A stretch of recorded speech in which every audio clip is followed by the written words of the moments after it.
What is going on, Brooklyn Net fans? Hello, everyone. Welcome back here into another live edition of the Brooklyn Boys Show, coming to you guys live right here on this Sunday morning, June 28th, July 1st, the big benchmark of the NBA offseason, the moratorium period beginning just a few days away. The Nets still have yet to make decisions on their team options. We'll talk about the latest there. Brooklyn rumored to have some interest in other free agent targets beyond Jalen Duren and Mitchell Robinson. We'll cover that. Thank you all for tuning in. Hit like, hit subscribe on your way into the building. That is completely free and continues to help us grow right here on the channel. Questions, comments, thoughts, throw those in the chat. We'll get to those. We'll react to them. And joining me today here on the program, a very special guest, former Nets beat writer for WFAN. He still covers the team through his own Substack, Steve Newsletter. It's Steve Lichtenstein giving us some of his time right here on this Sunday morning. Steve, how you doing, man?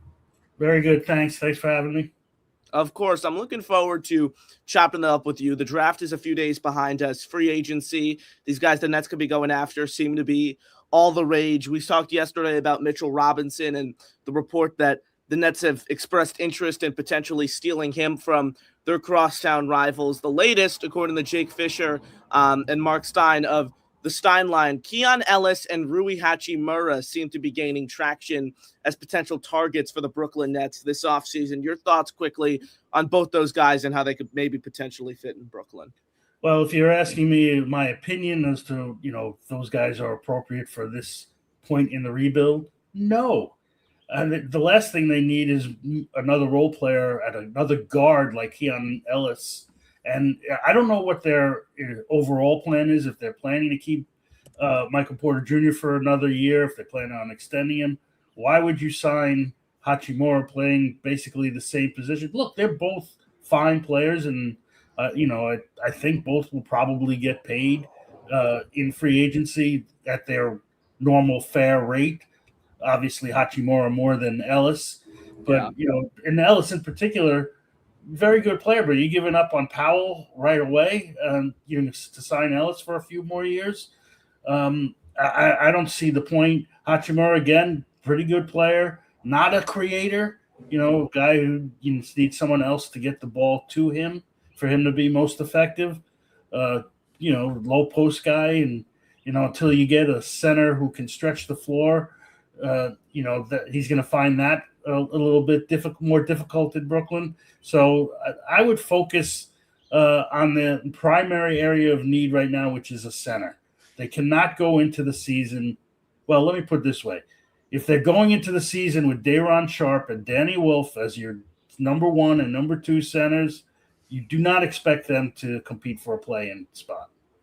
Yeah, I agree with where you're coming from. And with Hachimura and Ellis, you covered it on all fronts. Keon Ellis is exactly what the Nets don't need right now. Another middle-of-the-road guard who doesn't necessarily move the needle and put you over the hump in any which way. And when it comes to Hachimura, this is a guy who I feel has been linked to the Nets for years now. We've seen him in the mock trades that involved Nick Claxton going to the Lakers before he was eventually dealt to Chicago. I mean, I look at his profile and 6'8", 230. The scoring totals are fine, but like you said, he's a role player. He needs someone to create for him. Not the best defender in the world, so he doesn't give you a huge leap there. These guys, again, just aren't needle movers for me. I think they're much better off, like you said, investing this immense amount of cap space they have and going all in on a really, really solid center who could help move the needle and strengthen this roster right away at the start of free agency. Steve, there's been a lot of talk about Jalen Duren and Mitchell Robinson, each respectively, to potentially fulfill that role for Brooklyn. Who do you prefer, Robinson or Duren in those conversations? Well, you're talking two different price tags, and definitely, obviously, Duren being a restricted free agent, if the Nets sign him to an offer sheet, they have to include that in their cap space for the next 48 hours, which hinders them from going after, plan B. So I would say that Duren is a lot less likely. It would be kind of shocking if he doesn't resign in Detroit or Detroit trades him. As for Mitchell Robinson, I can see why certain Nets fans would like to see him here. I mean, stick it to the Knicks, right? That's just not the right reason. Mitchell Robinson was a great 15-minute a game guy for the Knicks. He's perhaps the best offensive rebounder in NBA history, but he's also, kind of fragile. You worry about him being damaged goods. You can't play him at the end of quarters when you're in the bonus because he shoots like 38% from the line. Yep. He's not really solving the problem. You already got, a good backup center in Day'Ron Sharpe, who I know the Nets like. I mean, from what I've heard, there was a chance they could have traded him at the draft, and they did not. So I think that he will somehow resign, whether it's through just simply exercising the team option. I think the extension that they got was just to see if they can iron out a longer-term deal than just the 1-year team option year. Mm-hmm. So, we'll see what happens. I mean, I think the deadline is now today, or maybe let's say the 28th. Maybe it's tomorrow. So we'll see what happens there. But I don't think Mitchell Robinson solves the problem. I think to unlock the best that Julius Randle can be, you need someone who can space the floor. I know he did all right with Rudy Gobert in Minnesota, but it helps him so much when it was Naz Reid in the middle. To have the middle of the floor open as opposed to, he's got to hold the ball. He'll take bad shots. He'll commit turnovers. I think having the middle of the floor open, because he will pass. So you can unlock like what the Knicks do with Karl Anthony Towns, and you have cutters. I think that would be very helpful if the Nets can get a floor spacing 5 for perhaps the first time since Brook Lopez left. Yeah, absolutely. When you talk about Robinson, I agree with everything you said. I think he suits best right now with a contender for the injury concerns, for the durability issues. He can't play, one of a back-to-back game, so you have him limited there. The durability, as you mentioned, playing 15 to 20 minutes a night. You can't put him in at the end of the game because of his inconsistency when it comes to shooting free throws. So I agree with you. He's not the guy that I would necessarily go all in on in free agency at center.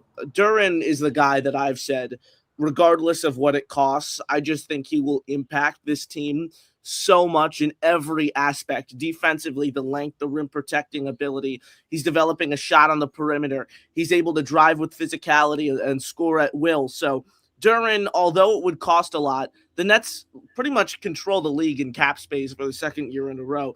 That is the guy that I'd be willing to allocate that money towards. That's a fair point. And I would say that the only things that you got to be concerned about is, A, they don't have enough cap space at the moment to sign Duren as a free agent and to an offer sheet. But they could trade for him. And how many picks are you going to be willing to give for, again, a guy who is limited at the moment in what he can do? He's great at what he does, great rebounder, offers rim protection, great body. I don't know that that's the area. I so much want to see them get a guy who could shoot. I'd rather them go with a guy who is less impactful defensively, like the guy on Toronto whose name I can't pronounce, the Seton Hall. Chevalier. Yeah. Go all in on the Denver Nuggets of the 1980s. Score 130 points a game, be a fun team. You have, a rookie point guard, Mikel Brown, with shooters all over the floor, Randall operating, Porter cutting. I think that would be a fun team to watch. Might not win more than 35 games, but that should be the next step for them, in my opinion. Well, where do you think Duren's limited? Like I look at him and I think he's. You don't have to guard him above the foul line. Again, you want a guy who can pull out the better rim protectors in the league. You want him to come out. That's how the Knicks won. They made Wembanyama run all over the court because Towns, even though he didn't shoot it a lot, you have to respect him from out there. So Wembanyama got tired in the fourth quarter. He couldn't even raise his arms. Having that ability, to that respect on the court, means so much to a team's offense. When I look at Duren, though, I think he makes that up for his physical. He averaged 20 points a game last year. like you said, a great body, 6'10", 250, 22. So he's still progressing. Like he could still improve. I understand why you want a center who could shoot the three ball, but I don't know. I think when you go after someone like Mamu Kishavali or a guy who wasn't necessarily starting on a team last year, I think you're sacrificing a lot of the defensive element and pursuing the offensive side of things. If you want someone who could just shoot the three ball and be a point forward of sorts, but run the five, I put Danny Wolf out there, who they drafted in the first round, who could shoot the three ball consistently, who could take the ball up the floor like a point guard. I think if that's the model the Nets want to go for, spend that money elsewhere and then just insert Danny Wolf into the starting lineup. Yeah, I just two things there. You still have Day'Ron Sharpe to come in and play his 20 minutes a game. He's still going to be on the team, and from what I've gathered. And Danny Wolf, I think he played something like 128 of his 1,100 minutes at center last year. And that's with all the blowouts and the fact that they didn't care whether they won or lost. I just don't think they see him as a five. I think they like his versatility, but they don't want to put him in that position of being a defensive fulcrum. He's not the youngest guy. I think he'll be 22 this year. Duren might be only a few months older than him. I would agree that Duren is terrific. He's a terrific player. But again, you're going to have to trade for him. So what are you giving up? Are you using your own picks? Are you using the Nuggets 2032 pick? Because he's a guy who's going to come. He would command multiple ones. Where do you stand on the Trey Murphy trade talks? Because that's another guy who's a really good player, not a center, but has been commonly linked to the Nets. And I think it was Sam Amick of The Athletic who said they're viewed as the front runners currently. Well, he's a very good player again. I like him as a player. I don't know what New Orleans wants for him. I think, again, a lot of these things that are coming out are leaks and trying to draw interest. And the Nets are often used. Like they're supposed to be in on Jaylen Brown. I think that he was one of the teams. Yeah, Scotto reported that, yeah. Yeah, I can't see an inkling of how they're going to get Jaylen Brown. I would say that if you can get Murphy for, maybe 1 or 2 ones that are like the Knicks picks, sure. He'll help them. But I don't see it happening. I see them waiting more. I see them more likely to wait for the next star, the next Giannis. You just never know in this league who becomes available. And I think they would rather preserve their cap space for when that happens. I was looking at just nothing reported, but just what even a trade for Murphy could potentially look like. I think you'd have to start, and I'm not saying I'd certainly explore this and mull this possibility, but it would have to look something like 2 or 3 firsts, regardless of which ones you use. At least 2 to 3 firsts. You're probably giving up Terrence Mann, Clowney, and then one of Sarif or Traore to make that happen. It's possible, but I would be concerned about which picks they're given. I wouldn't give up their own. I would give up one of them that they acquired by trade, preferably the Knicks. Would you be okay parting ways with one of Sarif or Traore before the season begins? Absolutely. I mean, I never liked the Sarif pick when it was made. I mean, and I wondered why, when I saw him, why didn't they just stash him? Why did they have to have another rookie that they felt that they needed to prioritize development in Brooklyn when you already had 4 others? Traore, I think, got a little bit better. But if you're going to get a very good player and they're going to want a young player in return, sometimes you have to give to get. Noah Clowney, where do you stand on him? Noah Clowney had a really tough year last year. I don't know what his value is in the league. He was one of the worst defensive players in the league last year at his position. I mean, he was better at help defense around the basket than he was guarding one-on-one. I think there was a stat where he was in the top 5 of blow-bys. I saw that at some point during the year. And, his offense, he attacked the rim a little better, but he didn't shoot it all that great. I don't know. This will be his fourth year in the league. The Nets will have a decision to make coming up. So, that on your end? Anyway, yeah, sorry. I told my family not to run the water while I'm down. Oh no, you're good. I didn't even hear anything. Yeah, you're good. Anyway, so Clowney for Murphy, yeah, but again, that has to lower the pick quality that you're giving to New Orleans.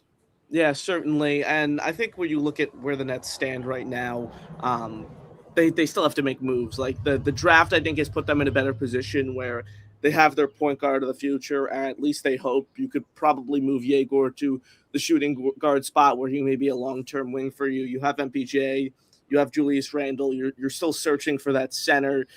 Other than center, where do you think the Nets need to add throughout free agency to kind of just strengthen the overall direction of their roster? I mean, if you can get a shooter, you cannot have enough shooting in this league. The Knicks won because they other than Robinson, they never had anyone on the floor who didn't have to be guarded at the 3-point line. I think the Nets need to get better shooting, whether that's through internal growth, a guy like Traore or Clowney, or I think Randall didn't shoot it well from 3 this past year, so we'll see how that works out. But he's going to have the ball a ton. Porter will go back to moving a little bit more off the ball. The question is what they do at center. I think that really determines the next step for them. Could you see them adding another guard? I know you didn't say Ellis in particular, and it feels like they're kind of log jam there, but is there anyone else in the guard market you could potentially see if they offer that shooting ability? That I don't know. I just know that they seem to like Traore. They like Joman. They obviously love Brown, even though he wasn't my pick, the one I preferred. You got to run with Brown as your starter. You got to have Joman off the ball. Traore's going to get minutes. Saraf may get minutes. I would like to see Powell see what he comes back looking like. The guards are there. It's a matter of whether they are quality or not. Now, when you talk about the team options, the Nets have to make decisions on Day'Ron Sharpe, Josh Minott, Malachi Smith, Zaire Williams. Steve, your projections on what they do with each of those guys? Well, most people seem to think that they're going to let the options expire and then re-sign them because that will maximize their cap space.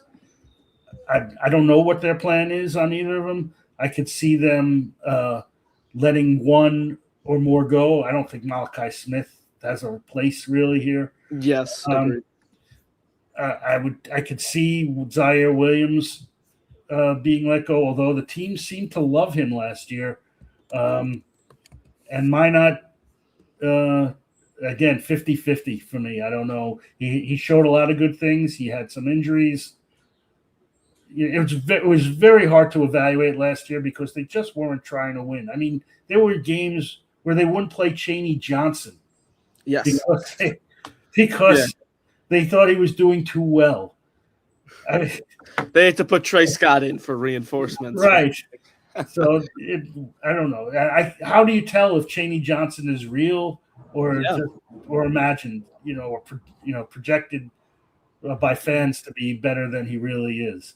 But I think they gave him the tender for the two-way contract yesterday, so I assume he will be back because that means he's a restricted free agent. And being on a two-way, I don't believe his number counts against the cap for off-season improvements. So you're running out of roster spots. They have all those guys who are going to be on rookie contracts. They got another first-rounder in Jefferson. He's going to make the team, obviously. So they're going to have to either do a consolidating trade to get in more from the outside, or they're just going to have to run it back and see how they've grown. Well, that's why I think a Trey Murphy trade, to kind of backtrack a little bit, could make sense if the pick total is right and Brooklyn's okay with that, because you could facilitate a deal where you send out X amount of first rounders. You bring in one guy who's probably going to start for you and play a big role right away in Murphy, and you could ship out a conglomeration of one of the back end of the first rounders last year, Clowney, uh, Mann, so on and so forth, guys of that nature. So I think that's why that trade, obviously, if the pick total is right, could make sense. Right. Yeah, again, I don't know what New Orleans is looking for and how hard they're really shopping him, because he's a good player and he's, he could re-sign there. Honestly, I don't have any insight there. Josh Minot, Steve, is someone who kind of came in at the deadline last year in exchange for literally $100,000 in cash, the minimum amount required to complete a trade in the NBA, and kind of lit a fire a little bit for this team, played well, jumper looked nice, had that, great quote, obviously, after the Knicks loss, played really hard that game, just gave fans, something fun to watch towards the end of the year.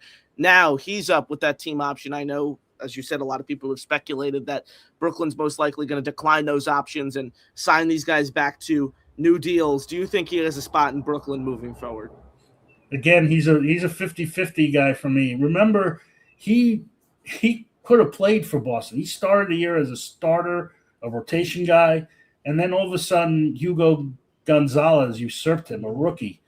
And from what I've gathered, it was because Minot wasn't all that attentive to detail on the defensive end, and that team at that point was looking less for some.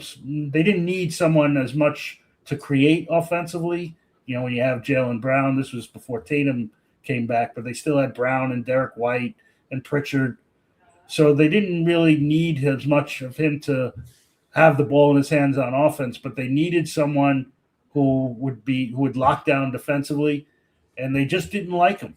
So that's why he came, that in his contract, because Boston has turned cheap with the new owners last year or the last 2 years.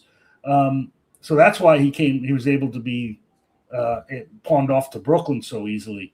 Again, last year, very hard to judge because, the ball was in his hands a ton and he did a lot of good things with it. They also only won a handful of games when he played. So,